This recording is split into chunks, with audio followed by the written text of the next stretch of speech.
ka-hangout nating number 4. Number 4. Number 4. Teka, yung blinower kong buhok. Yung wig ko baka matanggal, o diba? Uy, in fairness dito sa babaeng to, gusto ko siyang i-congratulate ng bonggang-bongga kasi recently, nanalo siya ng bonggang-bonggalarin sa Promising Female Recording Artist of the Year, o diba? Sa 51st GMMSF Box Office Entertainment Awards! Palakpakan naman, guys! In fairness naman, bata pa lang to, 'di ba? Pinapanood pa lang natin to sa PBB, pangmalakasan na. Oo, nakikita natin nagigitara sa isang sulok, tapos talagang alam mo 'yon, lahat nakakasundo niya, yung mga kasama niya doon, sumasayaw pa ng bonggang-bongga, 'di ba? Kumakanta pa, lahat-lahat nasa kanya na mga instruments na kung ano-ano, kaya niya ng very very nice. Kaya eto na, i-welcome na natin ang Bonggalarium. Lagi rin natin tong napapanood sa mga pelikula, di ba? Tapos sa serye. At ngayon, sa Sunday Noontime Live! I-welcome na natin ang hangout number 3 natin. Walang iba kundi si Maris Racal! Hi! Hello. I miss you, Maris! I miss you. I love your energy, Ate Eva. Thank you so much, Maris. Siyempre, para sa'yo, talaga namang ginalingan ko yan ng bonggang-bongga. Grabe, ang ganda nitong batang to. Maris, kumusta? Hi ka muna sa ating mga ka-hangout. Hello! Hello sa ating mga ka-hangout, sa mga nanonood. Thank you so much for watching and for joining us. Sana mag-enjoy lang tayo tonight. Correct. O, diba? Talaga namang pag nakikita ko ngayon si Maris, naaalala ko ang kanyang Savage Love. Oh, diba? Ang ganda ng pagsayaw niya doon. Talaga namang, bakit ganito yung katawan ni Maris? Ang sexy. Tapos ang ganda, ang perfect ng bonggang-bongga, diba? How does it feel, Maris, na part ka ng SNL? Nako, alam mo ba, sobrang tagal nag-sink in sa akin na parang wow, ibang klaseng chance to. Kasi nung na-practice ko na lahat ng mga gagawin kong prod, lahat, parang grabe yung happiness ko ng araw na yon. Like everyone can see it, na masaya talaga ako. And malaking chance talaga ito. And I'm very, very thankful na dumating and naibigay sa akin.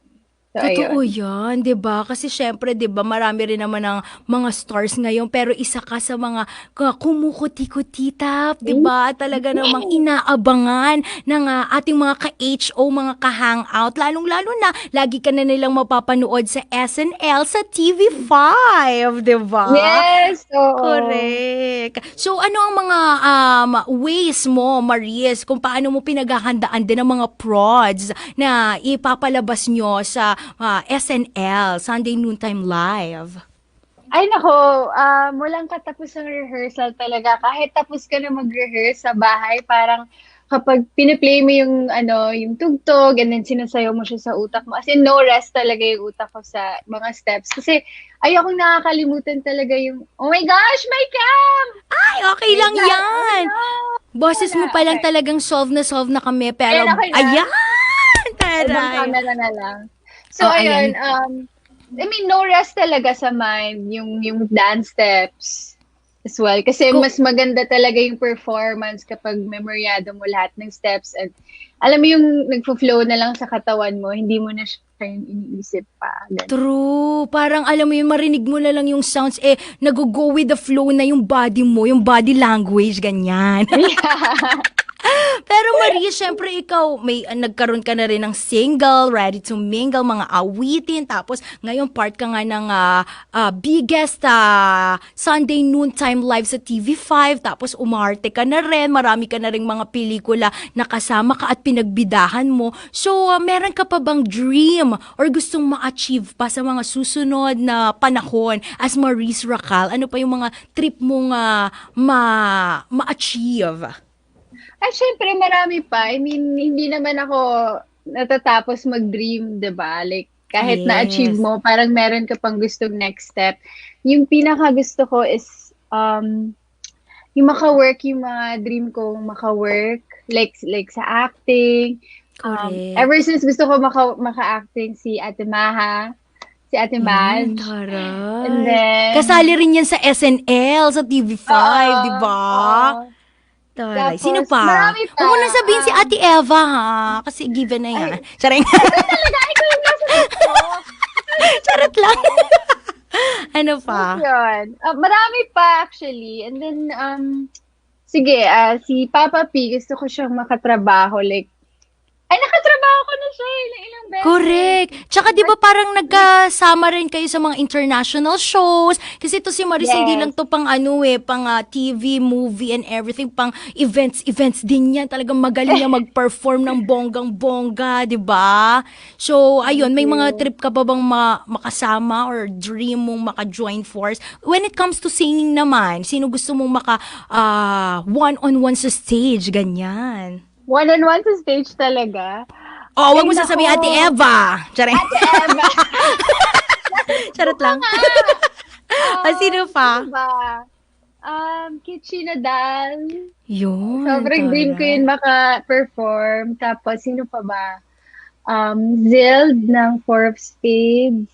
Madami. Yun, dami pala ng Bongelaryum. Pero naku, aabangan ka talaga namin sa mga future mo pang projects, lalong-lalo na every Sunday sa TV5 ang SNL. Kaya Mariza, ayan, may mga gusto ko bang papasalamatan and i-promote ng bonggang-bongga sa ating mga ka-HO? Siyempre, unang-una, gusto kong magpasalamat sa mga fans na walang sawang suporta talaga. Thank you, thank you. Like, gusto ko din magpasalamat sa lahat ng nanood ng Sunday Noontime Live last Sunday. And of course, thank you din sa Bright Light Productions, kay Sir Erickson, kay Sir Jeff, and sa Cornerstone. Thank you po sa opportunity na to. And ano pa ba? Sa lahat. Thank you.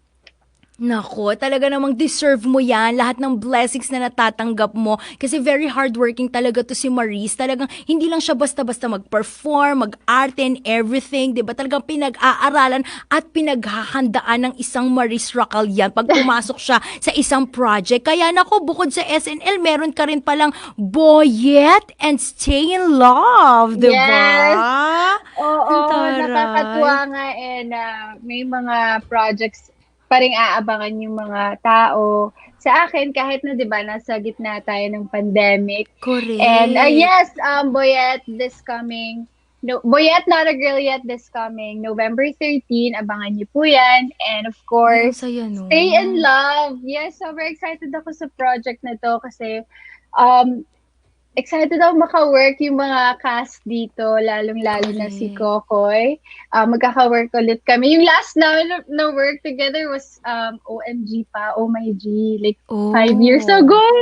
Or 5-6 years ago, mga ganun. Correct. Tapos, malapit na yung malapit na kami mag-start. So, hindi ko pa alam kailan pa kami e-ere, but abangan niyo po yan.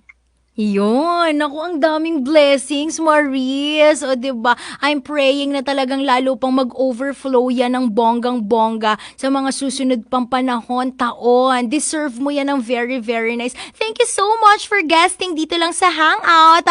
Ang nag-iisang Maris Racal! Thank you! Thank you so much. Gusto Sobrang ko yung tuwa. may mga cheers ka sa likod. Hindi na natin kailangan ng sound effect, Maris, dahil may live cheerer tayo. Cheer, guys! Diba? Pag sinabi ko, tawa tayo. Diba? Hindi mo na kailangan ng mga Magkano yung binayad mo sa kanila? Hindi, they are doing this for love. Para sa mga ka-hangout natin kasi mahal na mahal nila ang mga ka-HO natin. Thank you, Maris! Thank you, guys! Sa sobrang tuwa ng mga tao, mga ka-HO kay Maris, ang dami nagpadala po ng Kumu gifts. Ayan, si